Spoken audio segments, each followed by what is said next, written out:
মাধ্যমিক 2026 ভূগোল বিষয়ে একটি চূড়ান্ত গুরুত্বপূর্ণ নমুনা প্রশ্নপত্র নিয়ে হাজির হয়েছি আজকের এই ভিডিওতে। এই নমুনা প্রশ্নপত্রে থাকা প্রতিটা প্রশ্ন পরীক্ষার জন্য ভীষণ গুরুত্বপূর্ণ, পরীক্ষাতে আসার মতো প্রশ্ন। কাজেই তোমরা যারা ভূগোল পরীক্ষাতে ভালো রেজাল্ট করতে চাইছো, অবশ্যই এই নমুনা প্রশ্নপত্রে থাকা ছোট বড় প্রতিটা প্রশ্ন খুব ভালো করে পড়ে রাখো। এখান থেকে বেশ কিছু প্রশ্ন হুবহু পরীক্ষাতে কমন আসতে চলেছে। সো আমরা প্রশ্নপত্রটি একদম প্রথম থেকে দেখে নেব। প্রশ্নপত্রের শুরুতে রয়েছে একের দাগ, বলা হচ্ছে বিকল্পগুলির থেকে সঠিক উত্তরটি নির্বাচন করে লেখো। এখানে 14টি এমসিকিউ টাইপ প্রশ্নের উত্তর লিখতে হবে। প্রতিটি প্রশ্নের মান 1 করে, টোটাল 14 নম্বর রয়েছে। এখানে আমরা প্রতিটা এমসিকিউ উত্তর সহ দেখে নেব। প্রথম প্রশ্ন, যে প্রক্রিয়ার মাধ্যমে ক্ষয়, বহন ও সঞ্চয় কার্যের মাধ্যমে ভূমিরূপের সামঞ্জস্য বিধান হয় তাকে বলে? উত্তর হবে পর্যায়ন, অর্থাৎ রাইট অ্যান্সার অপশান খ। এরপর দ্বিতীয় প্রশ্ন, পাখির পায়ের মতো আকৃতির বদ্বীপ দেখা যায় কোন নদীতে? উত্তর হবে মিসিসিপি মৌসুমী নদীর মোহনায়। এরপর 1.3-এর প্রশ্ন, বায়ুমণ্ডলের শীতলতম স্তর হল? উত্তর হবে মেসোস্ফিয়ার। 1.4-এর প্রশ্ন, ওজোন গ্যাসের স্তর লক্ষ্য করা যায় বায়ুমণ্ডলের যে স্তরে, তা হলো? উত্তর হবে স্ট্র্যাটোস্ফিয়ার। প্রতিটা প্রশ্ন কিন্তু ভীষণ ইম্পর্টেন্ট, আমরা উত্তর সহ প্রতিটা এমসিকিউ শেয়ার করছি।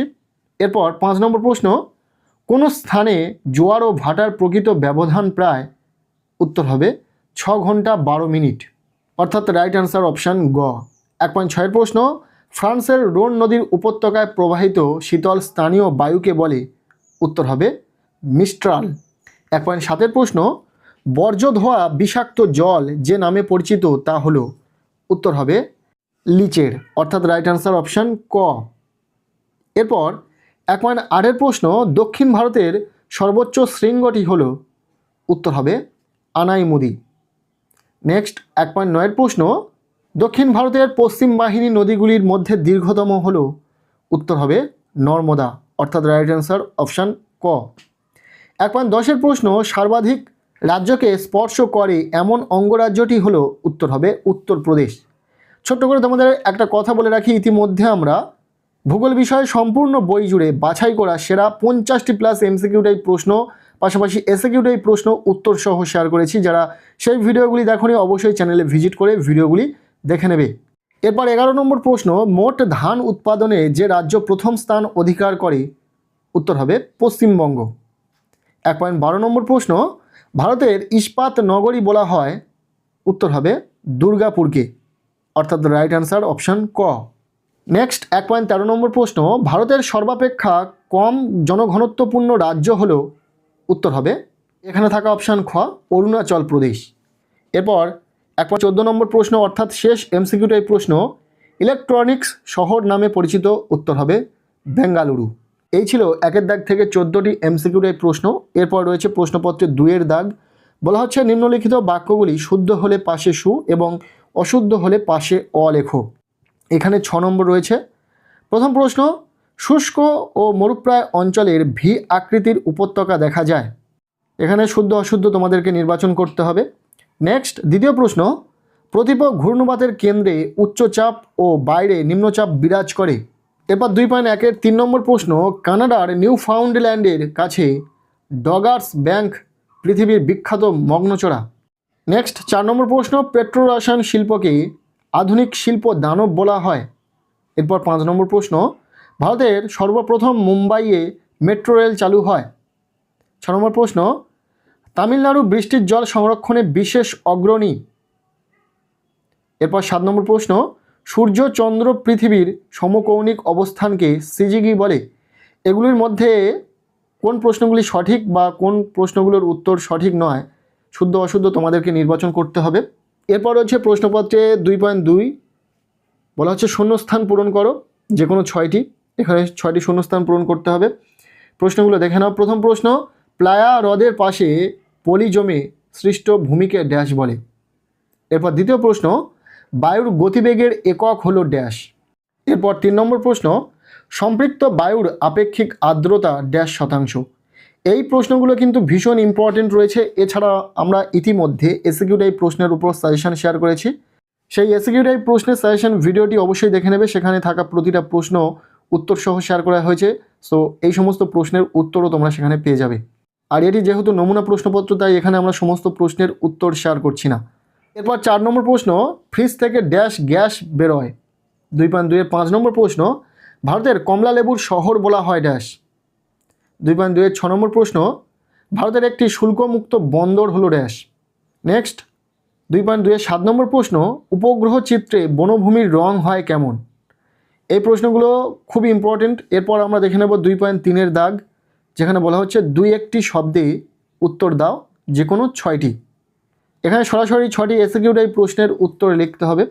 প্রতিটা প্রশ্ন ভীষণ ইম্পর্টেন্ট রয়েছে, দেখে নাও। প্রথম প্রশ্ন, যে উচ্চভূমি 2 নদী ব্যবস্থাকে পৃথক করে তাকে কি বলে। এরপর দ্বিতীয় প্রশ্ন, বায়ুমণ্ডলের কোন স্তরে জেট বিমান যাতায়াত করে। এরপর 2.3 এর 3 নম্বর প্রশ্ন, কোন তিথিতে ভরা জোয়ার সবচেয়ে বেশি শক্তিশালী হয়। 2.3 এর 4 নম্বর প্রশ্ন, কোন সীমারেখা ভারত ও চীনের সীমানা নির্ধারণ করে। পরের প্রশ্ন, একটি শিকড় আলগা শিল্পের উদাহরণ দাও। পরের প্রশ্ন, বল উইভিল নামক পোকা প্রধানত কোন ফসলের প্রধান শত্রু। এরপর 2.3 এর 7 নম্বর প্রশ্ন, ভারতের বৃহত্তম লৌহ ইস্পাত শিল্প কেন্দ্রটি কোথায় অবস্থিত। নেক্সট 2.3 এর 8 নম্বর প্রশ্ন, পিক্সেল কথাটির অর্থ কী। এই ছিল 2.3 এর দাগ থেকে কিছু এসকিউ টাইপ প্রশ্ন। আর এরপর রয়েছে প্রশ্নপত্রে 2.4 এর দাগ, বলা হচ্ছে বাম দিকের সঙ্গে ডান দিক মিলিয়ে লেখো। এখানে বাম দিকে কী কী রয়েছে এবং ডান দিকে কী কী রয়েছে তোমরা একটু দেখে নাও, তাহলে আশা করব প্রত্যেকেই মেলাতে পারবে। 4 নম্বর রয়েছে, 4টি মেলাতে হবে। কী কী রয়েছে বাম দিকে এবং কী কী ডান দিকে রয়েছে দেখে নাও। বাম দিকে রয়েছে আঁধি, ভারতের রুর, খাদ্য ফসল এবং সবুজ নগর। এরপর ডান দিকে রয়েছে চেন্নাই, দুর্গাপুর, ধূলিঝড় এবং ধান। আশা করছি তোমরা প্রত্যেকেই মেলাতে পারবে। এরপর আমরা দেখে নেব পরবর্তী প্রশ্ন। প্রশ্নপত্রে 3 এর দাগ, বলা হচ্ছে নিচের প্রশ্নগুলির সংক্ষিপ্ত উত্তর দাও, বিকল্প প্রশ্ন লক্ষণীয়। এখানে রয়েছে 2 মার্কের প্রশ্ন, 6টি প্রশ্নের উত্তর লিখতে হবে, টোটাল 12 নম্বর রয়েছে। আর ভূগোল বিষয়ে তোমরা প্রতিটা প্রশ্নের অথবা প্রশ্ন পাবে, অর্থাৎ একটি প্রশ্ন থাকলে তার একটি বিকল্প প্রশ্ন থাকবে। 2 মার্কের প্রশ্ন, 3 মার্কের প্রশ্ন, পাশাপাশি 5 মার্কের বড় প্রশ্নের ক্ষেত্রেও এটা প্রযোজ্য। যেমন প্রথম প্রশ্ন দেখতে পাচ্ছ 2 মার্কের, বাজাদা কাকে বলে। এর অথবা প্রশ্ন, শৈবাল সাগর কি। পরে প্রশ্ন, আপেক্ষিক আর্দ্রতা কাকে বলে। এর অথবা প্রশ্ন, ডোল ড্রামস বলতে কি বোঝো। এরপর 3 নম্বর প্রশ্ন, বৈদ্যুতিক বর্জ্য বা ই বর্জ্য কি। এর অথবা প্রশ্ন, ইউট্রিফিকেশন বলতে কি বোঝো। 4 নম্বর প্রশ্ন, পডসল মৃত্তিকার দুটি বৈশিষ্ট্য লেখো। এর অথবা প্রশ্ন, মৌসুমি বিস্ফোরণ কাকে বলে। এরপর 3.5 প্রশ্ন, আদম শুমারি বলতে কি বোঝো। এর অথবা প্রশ্ন, সোনালী চতুর্ভুজ কাকে বলে। এই ভূগোল বিষয়ে 2 মার্কের প্রশ্নের জন্য ঠিক কোন প্রশ্নগুলো ইম্পর্টেন্ট রয়েছে, কোন প্রশ্নগুলো পরীক্ষাতে আসার সম্ভাবনা রয়েছে, সেই নিয়ে সাজেশন আমাদের একদম রেডি। 1-2 দিনের মধ্যে তোমরা পেয়ে যাবে ভিডিওটি। এরপর 6 নম্বর প্রশ্ন, সেন্সর কাকে বলে। এর অথবা দিয়ে শেষ প্রশ্ন, অনুসারী শিল্প কি। এই ছিল 2 মার্কের কিছু প্রশ্ন। এরপর আমরা দেখে নেব প্রশ্নপত্রে 4 এর দাগ, বলা হচ্ছে সংক্ষিপ্ত ব্যাখ্যামূলক উত্তর দাও, বিকল্প প্রশ্নগুলি লক্ষণীয়। এখানে রয়েছে 3 মার্কের প্রশ্ন, 3 মার্কের বড় প্রশ্ন, 4টি প্রশ্নের উত্তর লিখতে হবে, টোটাল 12 নম্বর রয়েছে। সো যে প্রশ্নগুলি 3 মার্কের জন্য প্রশ্নপত্রে থাকবে, প্রতিটি প্রশ্নের কিন্তু বিকল্প একটি করে প্রশ্ন থাকবে। যেমন প্রথম প্রশ্ন রয়েছে, নদীর ক্ষয়কার্যের 3টি প্রক্রিয়া সংক্ষেপে আলোচনা করো। এর অথবা প্রশ্ন, সমুদ্র বায়ু ও স্থলবায়ুর মধ্যে পার্থক্য লেখো। ঠিক এইভাবে কিন্তু প্রশ্নগুলো থাকবে। একটি না পারলে আশা করব অপরটি তোমাদের জানা থাকবে, এরকমই প্রশ্ন থাকবে তোমাদের পরীক্ষার প্রশ্নপত্রে সাজানো। আর ভূগোল বিষয়ে 3 মার্কের জন্য ঠিক কোন প্রশ্নগুলো পড়তে হবে, ঠিক কোন প্রশ্নগুলো পরীক্ষাতে হুবহু আসতে চলেছে, সেই রকম কিছু গুরুত্বপূর্ণ প্রশ্ন আমরা সাজেশন হিসাবে দিয়েছি, তোমাদেরকে অবশ্যই সেই ভিডিওটি দেখে নেবে। 3 মার্কের সেই সাজেশন ভিডিওর লিঙ্কটি আমি এই ভিডিওর ডেসক্রিপশনে দিয়ে রাখবো, অবশ্যই দেখে নেবে। এরপর দ্বিতীয় প্রশ্ন, বর্জ্য ব্যবস্থাপনার প্রয়োজনীয়তা কী। এর অথবা প্রশ্ন, বর্জ্য ব্যবস্থাপনায় ফোড়ার পদ্ধতি বর্ণনা করো। এরপর 3 নম্বর প্রশ্ন, ভারতের উন্নয়নের জীবনরেখা কাকে বলে ও কেন। এর অথবা প্রশ্ন, সামাজিক বনসৃজন ও কৃষি বনসৃজনের মধ্যে পার্থক্য লেখো। নেক্সট 4 নম্বর প্রশ্ন, উপগ্রহ চিত্রের 3টি গুরুত্ব আলোচনা করো। এই যে 3 মার্কের প্রশ্নগুলো তোমরা দেখছো, প্রতিটা প্রশ্ন ভীষণ ইম্পর্টেন্ট, পরীক্ষাতে আসার সম্ভাবনা রয়েছে, কাজে প্রতিটা প্রশ্ন কিন্তু খুব ভালো করে পড়বে। এরপর 3 মার্কের জন্য শেষ প্রশ্ন, এর অথবা দিয়ে দূর সংবেদন ব্যবস্থার দুটি সুবিধা ও দুটি অসুবিধা লেখো। এই ছিল 3 মার্কের জন্য কিছু গুরুত্বপূর্ণ প্রশ্ন। তবে তোমাদের প্রত্যেককে বলবো 3 মার্কের প্রশ্নের জন্য আমাদের দেওয়া সাজেশনটি অবশ্যই ফলো করবে। এরপর রয়েছে প্রশ্নপত্রে 5-এর দাগ, বলা হচ্ছে নির্দেশ অনুযায়ী নিচের প্রশ্নগুলির উত্তর দাও।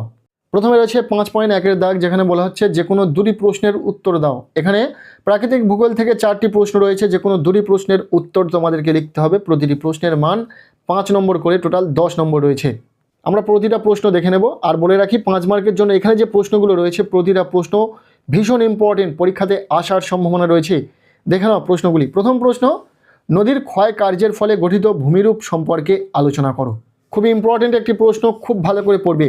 এরপর দ্বিতীয় প্রশ্ন, বায়ুচাপ বলয়ের সঙ্গে নিয়ত বায়ুপ্রবাহের সম্পর্ক বর্ণনা করো। এই প্রশ্নটি অত্যন্ত গুরুত্বপূর্ণ একটি প্রশ্ন, খুব ভালো করে পড়বে। এরপর 3 নম্বর প্রশ্ন, বিশ্ব উষ্ণায়নের প্রভাব আলোচনা করো। নেক্সট 4 নম্বর প্রশ্ন, সমুদ্র স্রোত সৃষ্টির কারণ। পৃথিবীব্যাপী সমুদ্র স্রোতের প্রভাবগুলি আলোচনা করো। এই 4টি প্রশ্ন প্রাকৃতিক ভূগোল থেকে এই প্রশ্নপত্রে রয়েছে। এই 4টি প্রশ্ন প্রাকৃতিক ভূগোল থেকে খুব ইম্পর্টেন্ট, খুব ভালো করে পড়বে। আর ইতিমধ্যে আমরা 5 মার্কের প্রশ্নের জন্য প্রাকৃতিক ভূগোল থেকে ঠিক কোন প্রশ্নগুলো পড়তে হবে, এছাড়াও আঞ্চলিক ভূগোল থেকে ঠিক কোন প্রশ্নগুলো পড়তে হবে সেই নিয়ে সাজেশন দিয়েছি। সেখানে মাত্র 7 থেকে 8টি করে প্রশ্ন বলে দেওয়া রয়েছে। প্রতিটা প্রশ্ন যদি তুমি পড়ে রাখো 100% পরীক্ষাতে ভূগোল বিষয়ে প্রশ্ন কমন পেয়ে যাবে। অবশ্যই সেই সাজেশন ভিডিওটি দেখে নেবে এবং সেই সাজেশন ভিডিওতে থাকা প্রতিটা প্রশ্ন খুব ভালো করে পড়ে নেবে। আর তোমাদের সুবিধার্থে সেই ভিডিওর লিঙ্ক আমি এই ভিডিওর ডেসক্রিপশনে দিয়ে রাখবো। এরপর রয়েছে 5.2-এর দাগ, বলা হচ্ছে যে কোনো দুটি প্রশ্নের উত্তর দাও। এখানে আঞ্চলিক ভূগোল থেকে পরীক্ষাতে 4টি প্রশ্ন থাকবে, যে কোনো দুটি প্রশ্নের উত্তর তোমাদেরকে লিখতে হবে। প্রতিটি প্রশ্নের মান 5 করে, টোটাল 10 নম্বর। আমরা প্রশ্নগুলি দেখে নেব। প্রথম প্রশ্ন, উত্তর ও দক্ষিণ ভারতের নদ নদীর মধ্যে পার্থক্য লেখো। খুবই ইম্পর্টেন্ট প্রশ্ন, খুব ভালো করে পড়বে, প্রশ্নটি ভীষণ ইম্পর্টেন্ট। এরপর দ্বিতীয় প্রশ্ন, পশ্চিম ভারতের কার্পাস বয়ন শিল্পের একদেশীয় ভবনের কারণ কী। এই প্রশ্নটিও অত্যন্ত গুরুত্বপূর্ণ একটি প্রশ্ন, খুব ভালো করে পড়বে। এরপর 3 নম্বর প্রশ্ন, পূর্ব ভারতে লৌহ ইস্পাত শিল্পের একদেশীয় ভবনের কারণগুলি আলোচনা করো। এরপর 4 নম্বর প্রশ্ন, ভারতের জনসংখ্যার অসম বন্টনের 5টি প্রধান কারণ আলোচনা করো। এই 4টি প্রশ্ন আঞ্চলিক ভূগোল থেকে ভীষণভাবে ইম্পর্টেন্ট রয়েছে, খুব ভালো করে পড়ে নেবে। এরপর আমরা দেখে নেব প্রশ্নপত্রে থাকা শেষ দাগ নাম্বার 6-এর দাগ। বলা হচ্ছে প্রদত্ত ভারতের রেখা মানচিত্রে নিম্নলিখিতগুলি উপযুক্ত প্রতীক চিহ্ন ও নাম সহযোগে চিহ্নিত করো। এখানে পরীক্ষাতে 10টি স্থান চিহ্নিতকরণ থাকবে, 10টি ম্যাপ পয়েন্টিং তোমাদেরকে করতে হবে। 10 নম্বর রয়েছে। ম্যাপ পয়েন্টিংয়ের ওপর যে সাজেশন আমরা রেডি করেছি সেই ভিডিওটি খুব তাড়াতাড়ি দিয়ে দেবো, তোমরা দেখে নেবে। এবং সেখানে যে মাত্র গুটি কয়েক ম্যাপ পয়েন্টিং বলে দেওয়া হয়েছে, সেই গুটি কয়েক ম্যাপ পয়েন্টিং তোমরা যদি প্র্যাকটিস করতে পারো তোমরা 100% পরীক্ষাতে ম্যাপ পয়েন্টিং কমন পাবে। তবে এই প্রশ্নপত্রে যে ম্যাপ পয়েন্টিংগুলি রয়েছে, যে স্থানগুলি চিহ্নিতকরণ রয়েছে দেখে নেব। আরাবল্লী পর্বত, পক প্রণালী, ভারতের বৃহত্তম উপহ্রদ, ভারতের সর্বাধিক বৃষ্টিপাতযুক্ত অঞ্চল, একটি ম্যানগ্রোভ অরণ্য অঞ্চল, উত্তর পূর্ব ভারতের একটি চা উৎপাদক অঞ্চল। এরপর 7 নম্বর প্রশ্ন, ভারতের কেন্দ্রীয় ধান গবেষণা কেন্দ্র, বৃহত্তম পেট্রো রসায়ন শিল্প কেন্দ্র। 9 নম্বর প্রশ্ন, শুল্কমুক্ত বন্দর। এবং 10 নম্বর প্রশ্ন, ভারতের বৃহত্তম তথ্য প্রযুক্তি শিল্প কেন্দ্র। এই ছিল ভূগোল বিষয়ে একটি চূড়ান্ত গুরুত্বপূর্ণ নমুনা প্রশ্নপত্র। এই প্রশ্নপত্রে থাকা প্রতিটা প্রশ্ন পরীক্ষাতে আসার সম্ভাবনা রয়েছে, কাজেই এই প্রশ্নপত্রে থাকা ছোট বড় প্রতিটা প্রশ্ন খুব ভালো করে পড়ে